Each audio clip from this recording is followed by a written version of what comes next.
Very good morning to all of you. +1 commerce section के accountancy class में आपका स्वागत है। हमारा आज का विषय है balancing of personal, real and nominal account.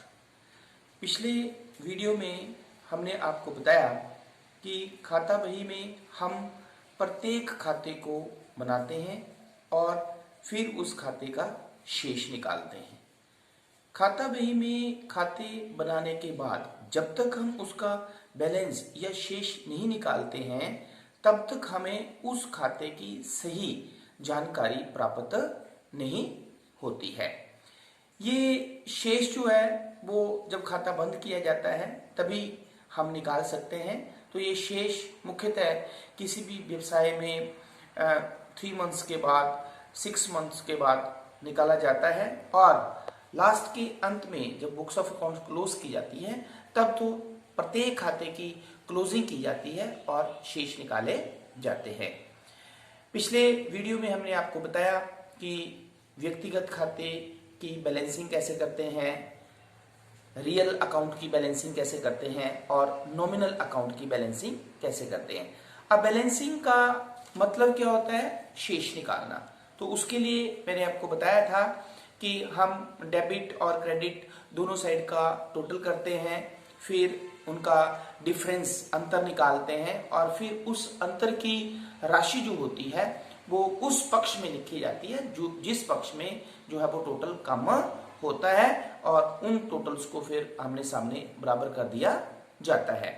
तो आज का हमारा फिर यही विषय है कि व्यक्तिगत, रियल वास्तविक और अवास्तविक नॉमिनल खातों की टोटलिंग, बैलेंसिंग हम कैसे करते हैं। तो हम एक एग्जांपल्स लेंगे। सबसे पहले जर्नल एंट्रीज करेंगे, फिर उसके बाद हम खाता बही में व्यक्तिगत खाते बनाएंगे, वास्तविक खाते बनाएंगे और नॉमिनल अकाउंट्स बनाएंगे और फिर उनकी बैलेंसिंग करेंगे। ठीक है, तो सबसे पहले हमारे पास हम न्यूमेरिकल क्वेश्चंस लेते हैं। अब इस क्वेश्चंस में हमारे पास मान लो आपके पास क्वेश्चन है जिसमें कैश आपको पहले ही दिया हुआ है, ओपनिंग बैलेंस ऑफ कैश। किसी व्यवसाय के पास कैश पहले से ही है 10,000। ठीक है, मोहन डेटर जो है जिसको उधार माल बेचा हुआ है उसका बैलेंस पहले ही दिया हुआ है 5,000 है। हरी एक क्रेडिटर है, लेनदार है जिससे उधार माल खरीदा हुआ है, 4,000 रुपया इसका पहले से ही बैलेंस है और फर्नीचर जो है वो 4,000 इसकी वैल्यू पहले से ही व्यवसाय की बुक्स में दी गई हुई है।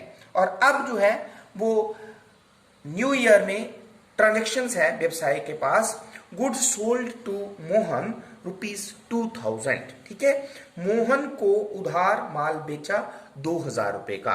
तो जब मोहन को उधार माल बेचा है तो इसमें दो खाते हमारे पास आए, एक मोहन अकाउंट आया और दूसरा सेल अकाउंट आया।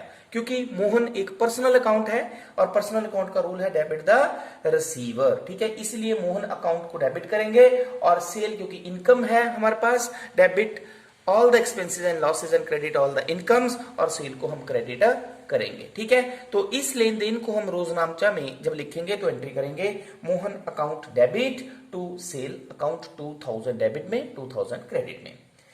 नेक्स्ट लेन देन है हमारे पास जनवरी 12 तारीख को, cash received from Mohan, Mohan से नगद प्राप्त हुआ 1,000 रुपया। तो इस लेन देन में हमारे पास दो खाते, एक कैश अकाउंट और एक मोहन अकाउंट आया। ठीक है, कैश अकाउंट क्योंकि एक रियल अकाउंट है, रूल है डेबिट व्हाट कम्स इन, इसीलिए कैश को हम डेबिट करेंगे और मोहन को हम क्रेडिट करेंगे क्योंकि मोहन से हमें रोकड़ मिला तो मोहन जो है वो गिवर हुआ। ठीक है, तो 1,000 रुपया डेबिट में और 1,000 रुपया क्रेडिट में। उसी तरह नेक्स्ट लेन देन है हमारे पास, गुड्स परचेज्ड फ्रॉम हरी, हरी से माल खरीदा। तो जब हरी से माल खरीदा है हमारे पास तो इस ट्रांजैक्शंस में हमारे पास दो खाते जो हैं वो एक परचेज अकाउंट और दूसरा हरी अकाउंट है। हरी से माल खरीदा, हरी पर्सनल अकाउंट है, हरी जो वो गिवर है इसलिए उसको क्रेडिट करेंगे और परचेज एक एक्सपेंस है, डेबिट ऑल द एक्सपेंसेस, तो परचेज को हम डेबिट कर देंगे। तो जर्नल एंट्री हो जाएगी purchase account debit to Hari, 2,000 debit में, 2,000 क्रेडिट में। नेक्स्ट लेन देन आपके पास है कैश पेड टू हरी, हरी को नगद भुगतान किया 6,000 रुपया। तो जब हरि को नगद भुगतान किया तो इसमें एक हरि अकाउंट, दूसरा कैश अकाउंट। हरि क्योंकि पर्सनल अकाउंट है, डेबिट द रिसीवर, इसीलिए हरि को हम डेबिट कर देंगे और कैश अकाउंट को हम क्रेडिट करेंगे। तो 6,000 डेबिट में, 6,000 क्रेडिट में। इसी तरह हमारे पास जनवरी 20 को ट्रांजेक्शन है वेजिज पेड। वेजिज मतलब मजदूरी का भुगतान किया। तो इसमें दो खाते, एक वेजिज अकाउंट आया, कैश अकाउंट आया। वेजिज क्योंकि एक खर्चा है इसीलिए debit all expenses and losses, इसलिए वेजिज को डेबिट किया। और कैश क्योंकि मजदूरी दी तो कैश गोज आउट हुआ, debit what comes in credit what goes out. तो वेजिज अकाउंट को डेबिट किया और कैश अकाउंट को क्रेडिट किया। 1000 डेबिट में, 1000 क्रेडिट में। नेक्स्ट जनवरी 25 को हमारे पास लेन देन है रेंट रिसीव्ड, हमें रेंट मिला, ठीक है। तो रेंट रिसीव्ड में हमारे पास एक कैश अकाउंट, दूसरा रेंट अकाउंट। तो कैश क्योंकि एक रियल अकाउंट है तो जर्नल एंट्री होगी हमारे पास cash account debit to rent account, क्योंकि रियल अकाउंट का रूल होता है debit what comes in and credit what goes out. और रेंट रिसीव्ड या रेंट अकाउंट एक इनकम है जो कि नॉमिनल अकाउंट में आती है। Rule debit all the expenses credit all the incomes, इसीलिए रेंट जो है वो इनकम है तो क्रेडिट हो जाएगी। 500 रुपया डेबिट में, 500 रुपया क्रेडिट में। लास्ट हमारे पास जो है 31 जनवरी को ट्रांजेक्शन है फर्नीचर परचेज और फर्नीचर खरीदा। तो फर्नीचर क्योंकि रियल अकाउंट है, debit what comes in credit what goes out. Furniture आया, कैश गया, तो फर्नीचर आया है तो इसका मतलब फर्नीचर का डेबिट हो जाएगा और कैश अकाउंट क्रेडिट हो जाएगा, ठीक है। तो ये थी रोजनामचा में जर्नल प्रविष्टियां। अब हम लेजर बनाएंगे, ठीक है। तो लेजर सबसे पहले हम पर्सनल अकाउंट्स की लेजर बनाते हैं। तो देखो हमारे पास पर्सनल अकाउंट कौन है, एक मोहन अकाउंट है, एक हरि अकाउंट है, ये दो हमारे पास पर्सनल अकाउंट है। तो सबसे पहले हम एक मोहन का अकाउंट बनाते हैं और फिर हरि का अकाउंट बनाते हैं। तो आपको पता है लेजर का टी फॉर्मेट होता है, लेफ्ट साइड में कॉर्नर पे DR और राइट साइड में CR मतलब क्रेडिट। लेफ्ट हैंड साइड में 4 column, date particular journal folio amount. Credit side में also 4 columns, date particular journal folio amount. अब लेजर के रूल्स आपको पता ही है कि जिस अकाउंट में हम पोस्टिंग कर रहे हैं अगर उस अकाउंट को डेबिट किया गया है तो पोस्टिंग डेबिट साइड में, और अगर उस अकाउंट को रोजनामचा में क्रेडिट किया है तो क्रेडिट में पोस्टिंग। लेकिन इस क्वेश्चन में एक इंपॉर्टेंट बात क्या है जो हमने डिस्कस करनी है, क्योंकि मोहन देखो आपको पहले ही ऑलरेडी मोहन का बैलेंस दिया है डेटर। मोहन 5,000 रुपए आपको पहले ही बैलेंस दिया गया है। तो जब आपको पहले ही बैलेंस दिया गया हो तो उसको आप जनवरी 1 पहले ओपनिंग बैलेंस को आप लिखते कैसे हैं, टू बैलेंस ब्रॉट डाउन, जो कि आपके पास ओपनिंग बैलेंस पहले ही दिया हुआ है कितना, 5,000। ये नया कंसेप्ट है, ठीक है। अब हम रोजनामचा की सहायता से पोस्टिंग करेंगे। तो मोहन देखो जनवरी 1 को फिर हमारे पास एक लेन देन होता है, सेल की है तो टू सेल अकाउंट आ जाएगा। क्या जाएगा, टू सेल अकाउंट, कितना 2000, ठीक है। उसके बाद हमारे पास मोहन से संबंधित एंट्री देखो जनवरी 12 तारीख को है लेकिन क्रेडिट है तो हम क्रेडिट में करेंगे जनवरी 12। तो cash account debit to Mohan, तो बाई कैश, क्या जाएगा, बाई कैश, ठीक है, बाई कैश अकाउंट। कितना कैश मिला है हमें मोहन से, 1000 रुपया। इज इट क्लियर, ठीक है। उसके बाद देखें आप तो आपके पास मोहन से रिलेटेड कोई भी एंट्री नहीं है। अब ये बैलेंसिंग ऑफ पर्सनल अकाउंट है, मैंने आपको पिछले वीडियो में भी बताया था बैलेंसिंग कैसे करते हैं, हम टोटल कर देते हैं। तो देखो डेबिट साइड ज्यादा है तो इसको हमने टोटल कर दिया, 7,000 हो गया। क्रेडिट साइड का टोटल हम रफ में कर लेंगे, कितना है, 1000 ही है। तो 7,000 में से 1000 आपने डिडक्ट कर दिया तो कितना बैलेंस बचा आपके पास है, 6,000। इस बैलेंस को मैंने आपको बताया था मंथ के लास्ट में लिखते हैं। तो जनवरी 31 क्या लिखते हैं, जो भी शेष आता है, अंतर की राशि होती है, जो साइड कम होती है उस साइड में लिख दिया जाता है बाई बैलेंस कैरी डाउन करके, आमने सामने हमारे पास 7,000। अब ये बैलेंस मैंने आपको बताया था अगले महीने की 1 तारीख को, फरवरी 1 को टू बैलेंस ब्रॉट डाउन करके लिख दिया जाएगा 6,000। इसका मतलब क्या हुआ कि मोहन जिसको हमने उधार माल बेचा था हमने उससे अभी कितने पैसे लेने हैं, 6,000 रुपए लेने हैं, ठीक है। हाँ, एक बात और आपने यहां पे ध्यान रखनी है कि लेजर अकाउंट की जो साइड ज्यादा होती है, अब इसमें कौन सी साइड ज्यादा थी, डेबिट साइड ज्यादा थी ना। डेबिट साइड का टोटल 7,000 है, ठीक है। क्रेडिट साइड का तो सिर्फ 1,000 था। अब डेबिट साइड का टोटल ज्यादा, जो टोटल साइड ज्यादा होती है वही उसका बैलेंस होता है। इसका मतलब मोहन का अगर हम देखें तो कौन सा बैलेंस है, डेबिट बैलेंस आया इसका, मोहन का डेबिट बैलेंस आया 6,000, जिसका मतलब है कि मोहन से अभी हमने 6,000 रुपया लेना है। उसी तरह हम हरी की लेजर बनाते हैं। तो हरी देखो क्वेश्चन में आपको हरी भी दिया हुआ है, हरी का ओपनिंग बैलेंस भी दिया हुआ है 4000 रुपया। तो क्योंकि वो क्रेडिटर है तो क्रेडिटर जो है वो क्रेडिट साइड से स्टार्ट होगा। तो हमारे पास ये भी 2020 जनवरी 1, लेकिन इसका ओपनिंग बैलेंस जो है वो क्रेडिट साइड में लिखा जाएगा क्योंकि वो क्रेडिटर है। तो बाई बैलेंस ब्रॉट डाउन कितना 4000 आपको दिया गया है। ठीक है, अब रोजनामचा में हम एंट्रीज देखेंगे तो हरी से रिलेटेड हमारे पास देखो कौन सी एंट्री है। एंट्री नंबर जनवरी 15 को हरी को क्रेडिट किया गया है तो पोस्टिंग भी क्रेडिट साइड में जनवरी 15 को आ जाएगा हमारे पास बाई परचेजेस अकाउंट। ठीक है, कितना 2000 रुपया। क्लियर। अब हमारे पास नेक्स्ट आ गया हरी अकाउंट डेबिट टू कैश। हरी को हमने दिया है जनवरी 17 को, तो 2020 जनवरी 17 को हमने उसको पैसे दिए हैं। तो टू कैश कितना पैसा दिया उसको आपने 6000 रुपया दे दिया है आपने। तो देखें आप इसकी बैलेंसिंग करने की हमें जरूरत नहीं पड़ी। क्यों नहीं पड़ी? क्योंकि both the sides are equal, दोनों तरफ क्या आ गए ये बराबर आ गए। तो इसकी बैलेंसिंग शेष निकला ही नहीं इसका शेष, क्योंकि 6000 रुपया हमने उसको देना था तो 6000 रुपया हमने उसको दे दिया। तो ये था हमारे पास क्या बैलेंसिंग ऑफ पर्सनल अकाउंट। अब हमारे पास आता है बैलेंसिंग ऑफ रियल अकाउंट। तो रियल अकाउंट में जो भी संपत्तियां हमारे पास होती हैं वो आती हैं। तो इसमें हमारे पास कैश है संपत्ति। ठीक है, तो कैश में भी अगर आप क्वेश्चन में देखें तो आपको कैश का भी ओपनिंग बैलेंस दिया हुआ है। और कैश का ओपनिंग बैलेंस आपको कितना दिया गया है? कितना दिया है कैश का ओपनिंग बैलेंस आपको 10,000। तो सबसे पहले हम कैश अकाउंट ऊपर लिख लेंगे लेजर का नाम जिसकी हम पोस्टिंग कर रहे हैं, जिसमें पोस्टिंग कर रहे हैं। ठीक है, तो कैश का ओपनिंग बैलेंस आपको दिया गया है तो लिख लेंगे जनवरी 1 को, क्योंकि ये डेबिट बैलेंस होता है तो टू बैलेंस ब्रॉट डाउन आपको दिया गया है कैश का कितना बैलेंस 10,000। अब रोजनामचा एंट्रीज देख लें आप। तो दूसरी एंट्री है cash account debit to Mohan. तो टू मोहन जनवरी 12 तारीख को आपके पास आ जाएगा टू मोहन कितना टू मोहन 1000 रुपया। ठीक है, उसके बाद हमारे पास कैश से रिलेटेड एंट्रीज है। जनवरी 17 को हरी को पैसे दिए आपने तो जनवरी 17 को बाई हरी क्या आ जाएगा बाई हरी कितना 6000 रुपया आपने उसको दिया है। ठीक है, उसके बाद देखें आप कैश रिलेटेड, हाँ जनवरी 20 को वेजेस आपने पे की है तो वाई वेजेस बाई वेजेस कितनी 1000 रुपया आपने पेमेंट की। ठीक है, उसी तरह कैश टू रेंट, रेंट आपको मिला है तो जनवरी 25 को टू रेंट अकाउंट। ठीक है, कितना मिला रेंट आपको 500 रुपया तो 500 रुपीज लिख लिया। उसके बाद एक फर्नीचर खरीदा आपने तो फिर आपने पेमेंट की है 31 को बाई फर्नीचर अकाउंट। कितने की पेमेंट की है 1000 रुपए की। ठीक है, तो अब इसकी बैलेंसिंग कर लेते हैं। मैंने आपको बताया तो देखो डेबिट साइड का टोटल 10 और 11,500 आ गया। क्रेडिट साइड का टोटल कितना 6 और 1 7 और 1 8। तो 11,500 में से 8000 हमने लेस कर दिया तो कितना बैलेंस बचा हमारे पास 3500।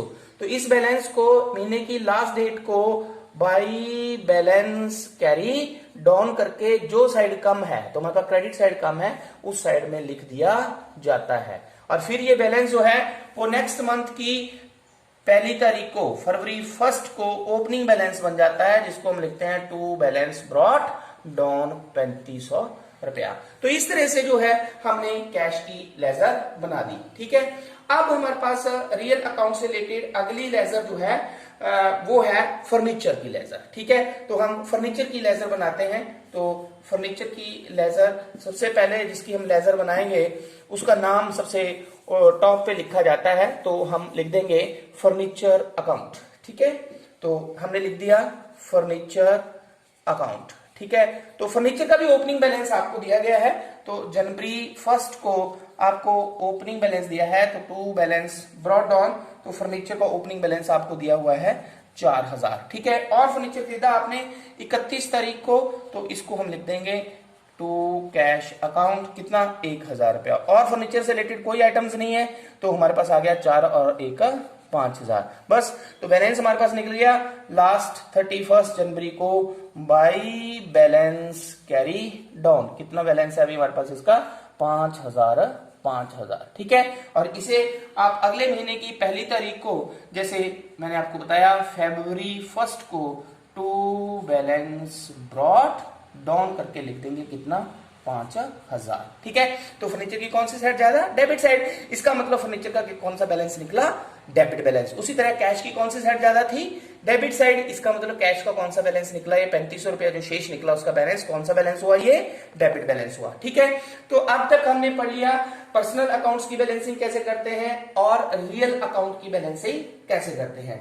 अब हमारे पास आता है नॉमिनल अकाउंट। ठीक है, तो नॉमिनल अकाउंट में मैंने आपको पहले भी कल भी बताया था कि हमारे पास जैसे परचेज अकाउंट हुआ, सेल अकाउंट हुआ, परचेज रिटर्न अकाउंट हुआ, सेल्स रिटर्न अकाउंट हुआ, ठीक है, एक्सपेंसेस हुए, इनकम्स हुई, ये सारे हमारे पास आते हैं। तो इनको हम जो है वो जब महीने के लास्ट में आप इनको क्लोज करेंगे तब आप बाय बैलेंस कैरी डाउन लिख सकते हैं, लेकिन वर्ष के अंत में इनका कोई बैलेंस नहीं निकाला जाता।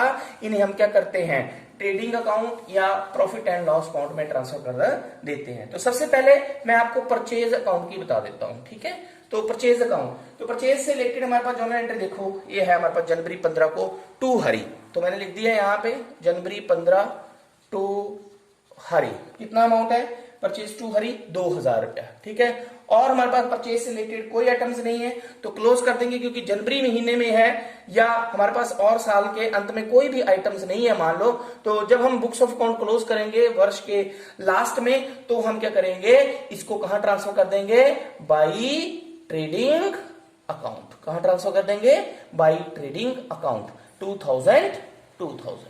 क्लियर। इसी तरह अगर सेल अकाउंट है तो वो भी हमारे पास कहां ट्रांसफर हो जाएगा, ट्रेडिंग अकाउंट में। क्लियर होगी बात। Purchase account, sale account, purchase return, sales return जो है वो साल के लास्ट में, ध्यान रखना है, साल के लास्ट में इनका कोई शेष नहीं हम निकालते हैं, इन्हें हम ट्रेडिंग अकाउंट या प्रॉफिट एंड लॉस अकाउंट में ट्रांसफर कर देते हैं। अब हमारे पास आता है वेजिस। वेजिस क्योंकि एक खर्चा है तो नॉमिनल अकाउंट है, तो इसकी जब हम लेजर बनाएंगे तो सबसे पहले हम वेजिस अकाउंट को लिखते हैं। सबसे ऊपर नेम ऑफ द अकाउंट, तो हमने लिख दिया वेजिस अकाउंट। तो वेजिस से संबंधित हमारे पास एक ही आइटम है, देखो जनवरी 20 को, तो ये हमारे पास आ गया जनवरी 20 टू कैश अकाउंट। ठीक है, तो टू कैश अकाउंट कितना, वेजिस का 1000 रुपया। ठीक है, तो अब ये भी मैंने आपको बताया कि इनकी हम बैलेंसिंग नहीं करते हैं, और साल के लास्ट में जैसे मान लो 31 मार्च हुआ, जब इस महीने में करेंगे तब तो आप बाई बैलेंस कैरी डाउन कर सकते हैं, यहाँ पे बाई बैलेंस कैरी डाउन। ठीक है, लेकिन साल के लास्ट में जब आप इनको क्लोज करोगे 31 मार्च या जो भी होगा हमारे पास, तो उसको आप क्या करोगे, जो ट्रेडिंग अकाउंट में ट्रांसफर कर देंगे। क्लियर। तो बाई ट्रेडिंग अकाउंट 1000 और 1000, तो इस तरह आमने सामने टोटल बराबर। उसी तरह हमारे पास है कौन सी लेजर थी, रेंट रिसीव्ड अकाउंट। तो रेंट अकाउंट, तो रेंट अकाउंट के केस में भी हम जो है वो ऐसे ही बनाएंगे। सबसे पहले ऊपर लिख देंगे रेंट अकाउंट, लेकिन रेंट जो है वो एक इनकम है, इसीलिए जो है वो क्रेडिट साइड में लिखी जाएगी। तो cash account debit to rent है, तो 31 जनवरी को है, तो बाई कैश अकाउंट। ठीक है, कितना रेंट मिला था हमें, 500 रुपया। तो बस ये था, और इसे जो है क्योंकि रेंट एक इनडायरेक्ट प्राप्ति होती है ये, तो इसे हम to profit and loss account में ट्रांसफर कर देंगे। ये आ जाएगा हमारे पास 500 और 531 को। ठीक है, 31 मार्च। ये ध्यान रखना है आपने, अगर आप 31 जनवरी को लिखेंगे तो इसको आप टू बैलेंस कैरी डाउन कर सकते हैं, क्योंकि जनवरी के बाद फरवरी में फिर होगा रेंट प्राप्त, मार्च में होगा, अप्रैल में होगा, मई में होगा, जून में होगा। लेकिन जब आप मार्च में जाके जब फाइनेंशियल ईयर को क्लोज करेंगे तब आप इसको टू बैलेंस, मतलब अगले साल के लिए इसका शेष नहीं लेके जाते हैं। हम जो है वो नॉमिनल अकाउंट्स जो होते हैं उनका वर्ष के अंत में जो शेष होता है उन्हें हम अगले साल नहीं लेके जाते हैं, उन्हें जो है वो ट्रेडिंग अकाउंट या प्रॉफिट एंड लॉस अकाउंट में ट्रांसफर कर दिया जाता है। ठीक है, तो इस तरह से आज हमने जो है एक न्यूमेरिकल क्वेश्चन की सहायता से रोजनामचा में जर्नल एंट्रीज, उनकी सहायता से लेजर में पोस्टिंग कैसे करते हैं और फिर उनका टोटलिंग और बैलेंसिंग कैसे करते हैं, पर्सनल की बैलेंसिंग, पर्सनल अकाउंट की बैलेंसिंग कैसे करते हैं, रियल अकाउंट्स की बैलेंसिंग कैसे करते हैं और नॉमिनल अकाउंट की बैलेंसिंग कैसे करते हैं, ये हमने डिस्कस किया। तो मैं आशा करता हूं कि आपको ये कंसेप्ट जो है वो अच्छी तरह से समझ में आ गया होगा। Thank you very much.